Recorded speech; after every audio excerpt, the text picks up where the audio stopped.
Meh. When I was lying in that hospital bed alone, I made a decision that changed everything. But let me back up. My name is Harold. I'm 68 years old. I spent 31 years working as a civil engineer for a firm in Jacksonville, Florida. I built bridges for a living, real ones, concrete and steel, over water and highway. I always thought that was a good metaphor for who I was as a father, too. Someone who builds things, someone who connects people, someone who holds weight without complaining. My wife, Carol, passed 4 years ago. Pancreatic cancer, 11 weeks from diagnosis to the end. There's no preparing for that. No matter how many times people tell you that you need to, you don't. You just survive it, or you don't. I survived it, but I won't pretend I came out the other side whole. After she was gone, my daughter and my son-in-law moved in with me. My daughter suggested it. She said it made sense. The house was too big for one person. She and her husband were trying to save money, and besides, she didn't want me alone in a 4-bedroom house in Riverside with nobody to check on me. She made it sound like she was doing me a favor. I let myself believe that because I wanted to. I want to be honest about that part. I wanted to believe it. They moved in 6 weeks after Carol's funeral. My daughter, my son-in-law, and eventually their dog, a large, destructive animal who ate the corner of my grandmother's armchair within the first 2 months. I didn't say anything about the chair. I told myself it was just furniture. The arrangement, as my daughter described it, was temporary. They were saving for a down payment on their own place. She was a marketing coordinator at a mid-size company downtown. My son-in-law did something in logistics. I was never entirely clear on what, and he was never eager to explain. They both worked, as far as I knew. They had income. The plan was to save aggressively and be out in a year, maybe 18 months. That was 3.5 years ago. In the beginning, I told myself it was fine. I wasn't charging them rent because, as my daughter put it, that felt transactional and weird given the circumstances. I paid the mortgage on the house, which I owned outright. Carol and I had paid it off in 2019. I covered utilities, groceries, lawn maintenance, the pest control service, the new water heater when the old one failed in the second winter they were there. I told myself these were just household costs I'd have anyway. That was only partially true. What I didn't account for, not really, was how those costs expanded once 2 more people were living in the house full-time. The electric bill doubled. The grocery bill, which I'd bring up gently every few months, and then drop when my daughter's face went tight, was 3 times what it had been when I lived alone. My son-in-law had a truck that needed repairs twice in 1 year, and both times the money came from me. Once as a loan, once as a gift when it became clear the loan wasn't going to be repaid. I'm not telling you this to make myself sound like a victim. I'm telling you this because I didn't see it clearly while it was happening. I kept adjusting my understanding of what was normal. I kept moving the line. The first time I understood, something was wrong, genuinely wrong, not just inconvenient, was the summer before last. I had been having chest pain on and off for about 3 weeks. Nothing dramatic, just a heaviness, a pressure that would come and go. I mentioned it to my daughter one evening at dinner, and she nodded and said I should probably get that checked out, and then asked my son-in-law whether he wanted more rice. I made a doctor's appointment for the following Tuesday. When Tuesday came, my daughter asked if I needed a ride. I said I'd drive myself. She said okay, and reminded me that she and my son-in-law were going to Savannah that weekend for a friend's wedding, and would I mind watching the dog? I watched the dog. The doctor ran an EKG and some blood work and referred me to a cardiologist. The cardiologist wanted a stress test and an echocardiogram. By the time I had those appointments scheduled and completed, 2 months had passed. When the results came back, the cardiologist said there was a blockage. Not severe, but significant enough that she wanted to schedule a procedure, a cardiac catheterization, possibly a stent placement, depending on what they found when they got in there. I told my daughter that evening. She asked how serious it was. I said the doctor described it as moderate risk. She asked if I needed her to take time off work. I said the procedure was scheduled for a Thursday, an outpatient thing, and I'd need someone to drive me home afterward because of the sedation. She said she'd figure it out. The Thursday of the procedure, I woke up at 5:30 in the morning. I made coffee. I sat at Carol's kitchen table. I still think of it as Carol's, and I drank it in the quiet, and I looked at the magnolia tree in the backyard that Carol had planted the year we moved in, and I thought about how she would have been sitting right next to me, how she would have been up before me, honestly. How she would have already called the hospital to confirm the time and packed a bag with things to keep me comfortable in the waiting room. My daughter came downstairs at 7:45. My son-in-law did not come downstairs at all. She drove me to the hospital in her car, which needed an oil change. I could tell from the dashboard light. And she dropped me at the entrance and said she'd park and come in. She came in. She sat with me while I checked in and changed into the hospital gown. When the nurse came to take me back to prep, my daughter stood up and hugged me and said everything was going to be fine. Then she said she was going to grab coffee from the cafe downstairs and maybe get some work done on her laptop while she waited.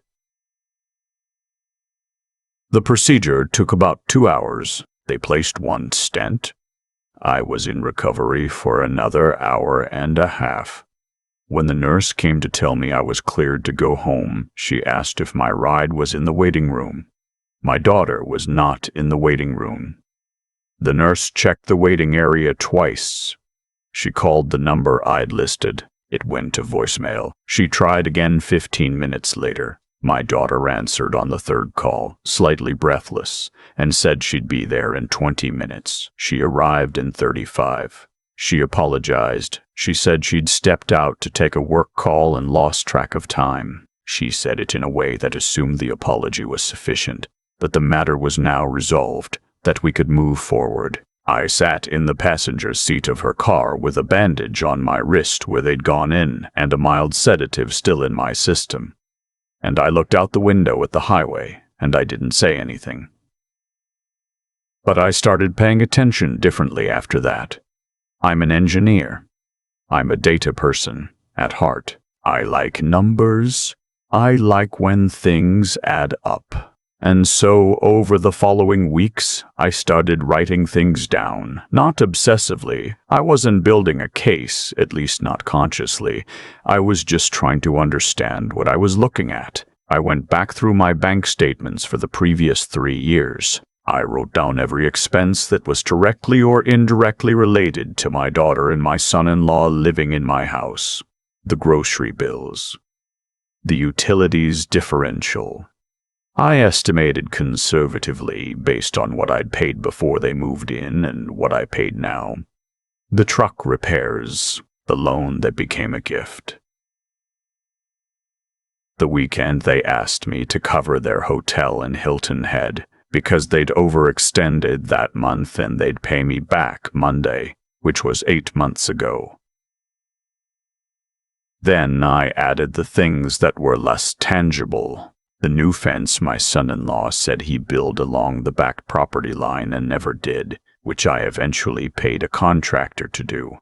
The broken garbage disposal that sat broken for 4 months while my son-in-law said he'd fix it until I called a plumber.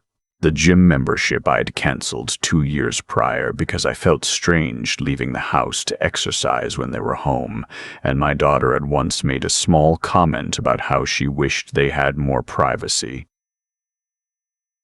I canceled my gym membership so they would have more privacy. In my own house, when I added it up, conservatively with my most charitable estimates, the number was just over $68,000 across 3 years. I sat with that number for a long time. I want to be clear, the money wasn't the whole thing. I know some of you are going to say that money isn't everything, that family is worth more, that I chose to give it, and I can't hold it against them, and there's truth in that. But the money wasn't really about money. The money was a record. It was evidence of a pattern. Every dollar was a moment when I had said, your comfort matters more than my boundaries. Your convenience matters more than my well-being. Your needs are the priority here. $68,000 of me putting myself last. And then there was the Thursday I was in the hospital alone. After I made that list, I started watching more carefully, not suspiciously. I wasn't looking for them to do something wrong. I was just awake now in a way I hadn't been before. I noticed that my son-in-law, who I had assumed was working full-time, seemed to be home most mornings when I came downstairs. I noticed that when I asked my daughter about the down payment savings, she changed the subject smoothly, the way someone does when they've practiced. I noticed that the conversations about their moving out, which had once happened occasionally, vaguely, optimistically, had stopped entirely, as though the idea had been quietly retired without my input. The thing that broke it open was a Tuesday in November. I had a follow-up appointment with my cardiologist that morning. Routine, checking on the stent, reviewing my medication. My daughter knew about it. I hadn't asked her to come. I'd learned my lesson there. I drove myself. While I was sitting in the waiting room, I got a text from my daughter. She said she and my son-in-law were meeting with someone that afternoon and she wanted to let me know. I asked what kind of meeting. She said it was about finances. I said okay and went back to my waiting room magazine. Something nagged at me though, something I couldn't put a name to. When I got home, the house was empty. I made lunch and sat at the kitchen table and tried to identify what was bothering me. Then I remembered, 2 weeks prior, I had heard my daughter on a phone call in her room, and I had caught a fragment, just a few words through the door, something about the house and something about capacity. I'd assumed at the time she was talking to a friend. I had not thought about it again until that moment. I called my attorney that afternoon. I've used the same estate attorney since Carol and I did our wills in 2003. A man named Gerald, quiet and precise, who has known me long enough to skip the pleasantries when I call. I told him I wanted to review my estate documents. He said he had availability that Friday. I didn't tell my daughter I was going. Gerald pulled up my documents and walked me through them. My daughter was my primary beneficiary on everything. The house, my retirement accounts, my life insurance. She was also listed as my healthcare proxy and my financial power of attorney in the event I became incapacitated. This was not surprising. Carol and I had set it up that way years ago, when my daughter was the obvious choice and before her husband was part of the picture. Gerald asked if I wanted to make any changes. I said not yet.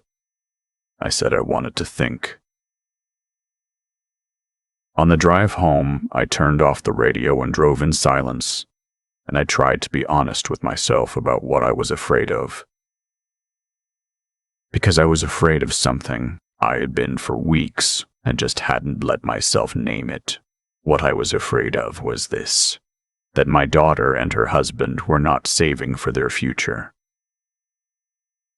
That the meeting they'd had that afternoon was not about a mortgage. That at some point, possibly soon, they were going to raise the question of what happened to my house, my assets, my financial situation, if something happened to me, or if I was, in their estimation, no longer capable of managing it myself. I want to be careful here. I don't know for certain that's what the meeting was about. I never found out directly. But I am 68 years old, and I had a cardiac procedure 4 months prior, and the power of attorney documents sitting in Gerald's files put my son-in-law, by extension, in a very comfortable position if anything changed for me. I went home and made dinner. I set the table for 3. My daughter came home at 6, and my son-in-law came in a few minutes later. We ate, They talked about a show they'd been watching. I asked how the afternoon had gone, and my daughter said, "Fine, just some financial planning stuff. Nothing interesting. Nothing interesting." I woke up at 2 in the morning that night and lay in the dark and listened to the house and thought about Carol. I thought about what she would say. Carol was the kindest person I have ever known, but she was not soft. She was warm, and she was also clear-eyed in a way that I have never quite managed. She would not have let this happen, I think. Or if it had started happening, she would have named it out loud in about a third of the time it had taken me. I thought about what I wanted the rest of my life to look like. I went back to Gerald the following week. This time I had a list. I wanted to update my will. My daughter would remain a beneficiary, but the structure would change. Everything would go into a trust administered by Gerald's firm with specific conditions and a timeline. The house would not pass directly. The financial power of attorney was revoked and replaced with a durable POA assigning a different person. My college friend Ray, who lives in Tallahassee, who is steady and trustworthy and has no financial interest in my estate. I also told Gerald I intended to sell the house. He didn't ask why. Gerald is not the kind of man who asks why when the instructions are clear. He referred me to a real estate attorney in the same building, and I had an initial consultation that same afternoon. The house went on the market in January. The Jacksonville market had been strong, and the Riverside neighborhood specifically was desirable. Walkable, older homes with character, close to the river. Gerald had advised me not to tell my daughter until I had a signed contract. I told her 2 weeks after we accepted an offer. We were sitting at dinner. My son-in-law was there. I waited until my daughter had finished eating because I am still her father and I did not want to ruin her meal. I told her I had sold the house. I told her the closing date was in 6 weeks. I told her they would need to make arrangements. The silence was the longest I have ever sat through at a dinner table. My daughter asked if I was serious. I said yes. She asked why. I said I needed a change. She asked where I was going. I told her I'd found a 2-bedroom condominium in San Marco. A neighborhood I'd always liked, close to the river, manageable in size, on the 3rd floor with a balcony that gets morning light. My offer had been accepted. I was moving. My son-in-law said very quietly that they'd need more than 6 weeks. I said 6 weeks was the timeline, and I was sorry if it was inconvenient. My daughter's eyes filled. She said she couldn't believe I was doing this. She said after everything. And she paused on those 2 words, after everything, and I could feel what she meant by them, the implication that I owed her something, that my years of support had created a debt that I was now somehow failing to honor by taking my own house back. I looked at her for a moment before I spoke. I said, "I love you. I have always loved you. I will always love you. But this is my house, and this has always been my house, and I need to do what is right for me now." She left the table. My son-in-law looked at me with an expression I couldn't fully read, and then followed her. I sat alone at Carol's table and finished my coffee. The next 6 weeks were not easy. My daughter alternated between not speaking to me and having long, circular conversations in which she tried to find the argument that would change my mind. She said I was being impulsive. She said I wasn't thinking clearly, that the cardiac procedure had affected me more than I realized. And I want you to sit with that one for a moment, because that one landed differently than the others. She said she was worried about me. She said she and my son-in-law were trying to find a place, but the market was difficult, and 6 weeks wasn't enough time. I extended the timeline by 2 weeks. That's all I gave. They found a rental, a 2-bedroom apartment in Mandarin, about 20 minutes south. I know because my daughter told me the price and mentioned only once that it was going to be tight. I didn't offer to help. For the first time in 3.5 years, I did not offer to help. The closing went through on a Wednesday in February. I handed over the keys, signed the last documents, and walked out of the title company's office into a bright Florida morning. I drove to my condominium in San Marco. I had a moving company bringing my things that afternoon. I'd kept the furniture I wanted, the books, Carol's magnolia in a pot that I was going to try to keep alive on the balcony, and left the rest. I stood on my balcony that first evening with a glass of bourbon, Woodford Reserve, Carol's preference, which became mine, and looked at the river and the live oaks and the way the light was hitting the water, and I felt something I hadn't felt in a long time. Quiet. Just quiet. My daughter called 3 days later. She was calmer. She asked how I was settling in. I said fine. She asked if she could come see the place sometime. I said of course. She paused and then said she was sorry things had gotten hard between us. I said I was sorry too. And I meant it. I was sorry. I'm still sorry.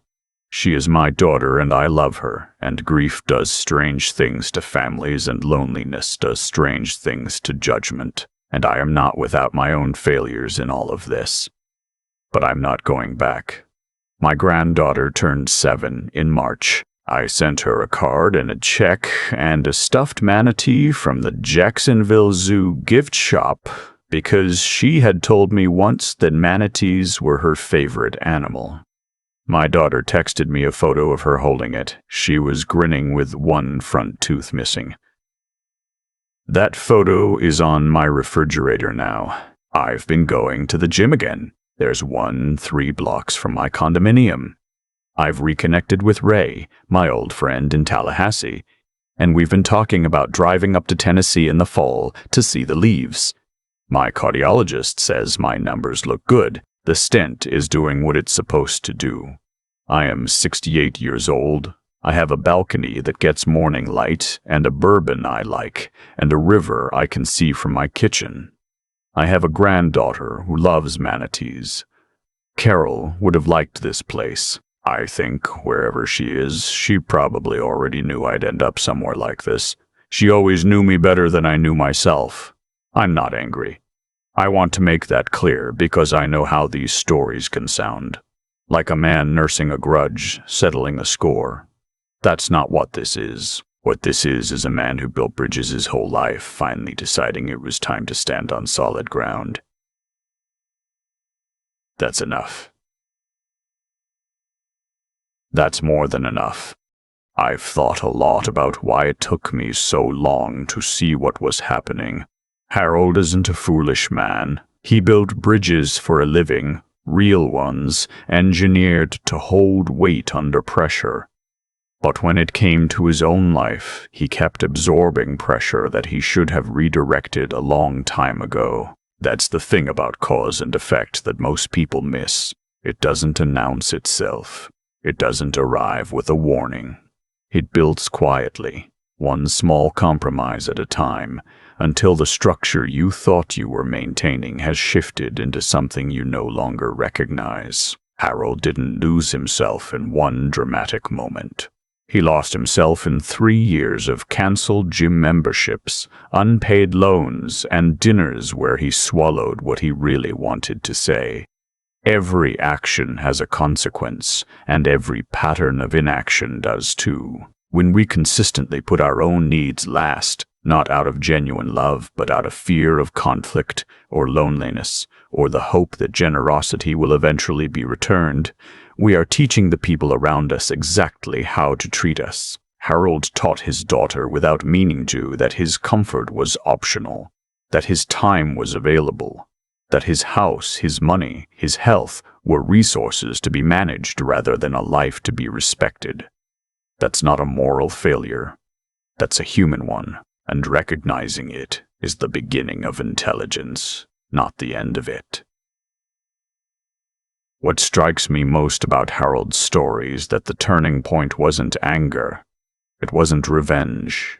It was clarity. The moment he sat down with his bank statements and did the math, not to punish anyone, but simply to understand what he was looking at. That was the act of an honest mind refusing to keep lying to itself. Moral courage isn't always loud. Sometimes it looks like a 68-year-old man sitting quietly at a kitchen table, finally willing to see the truth, and then doing something about it. That's where resilience lives, not in the dramatic gesture, not in the confrontation at the dinner table, but in the decision, made in private, to stop accepting less than you are worth. Harold didn't rage at his daughter. He didn't issue ultimatums or make speeches. He called his attorney. He updated his documents. He listed his house. He moved. He did the work, quietly and deliberately, of reclaiming his own life.